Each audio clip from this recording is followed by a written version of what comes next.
कितीही पाणी पडलेले किंवा तेलकट चिकट झालेले किचनमधील बेसिंग फक्त 1 चमचा गव्हाचं पीठ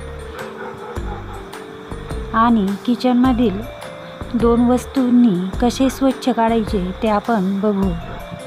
आता हे बघा, पाण्याचे डाग पडलेले आहे, तेही एकदम स्वच्छ असं बेसिंग निघणार आहे।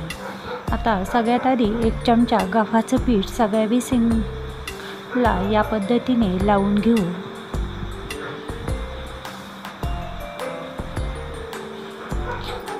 त्यानंतर आता अजून एक वस्तू टाकायची आहे, ती म्हणजे पितांबरी नसेल तर भैया पावडर,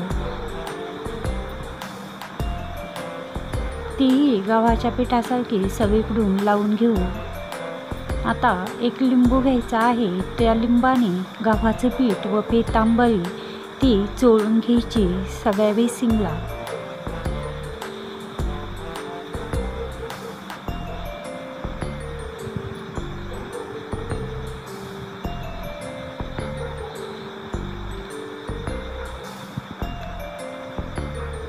सगळीकडे या पद्धतीने लावून घेतल्यानंतर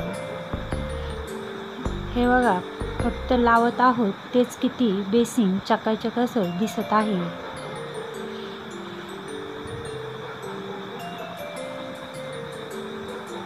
आता बेसिंगचा हा खालचा जो भाग आहे त्याला पण लिंबाने गव्हाचं पीठ व पितांबरी लावून घेऊ।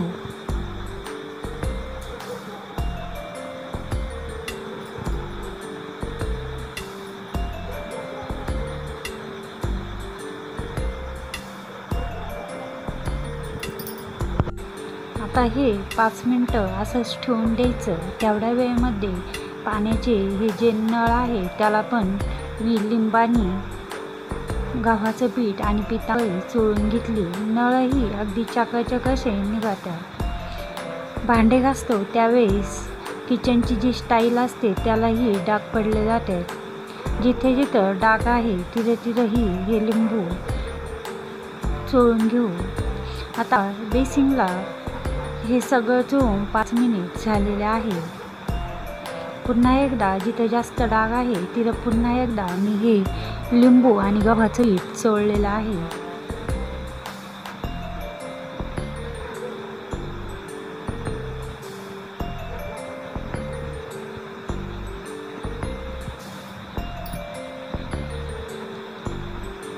पाच मिनिटं झाल्यानंतर पुन्हा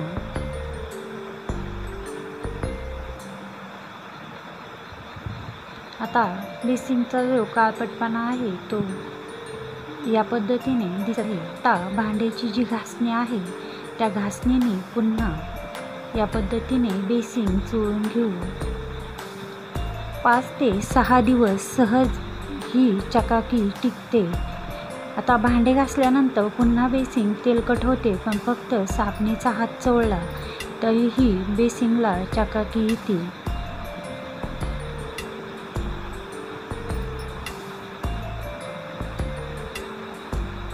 भांड्याच्या घासणीने सगळीकडून चोळून घेतलं।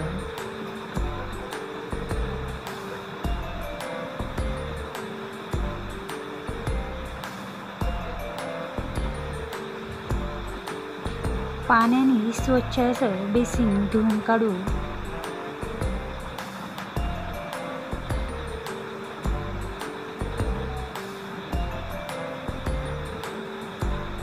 एकदम क्लीन असं बेसिंग आपलं निघालेलं आहे। एकदम नव्यासारखं हे बेसिंग चकाचक असं दिसायला लागलं।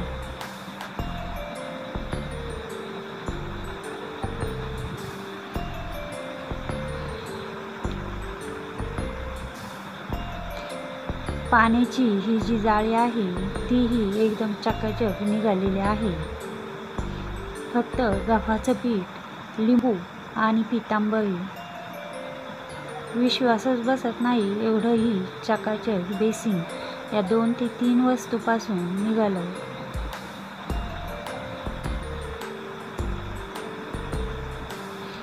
आता हा बेसिंगचा हा जो खालचा भाग आहे तोही एकदम क्लीन असा झाला.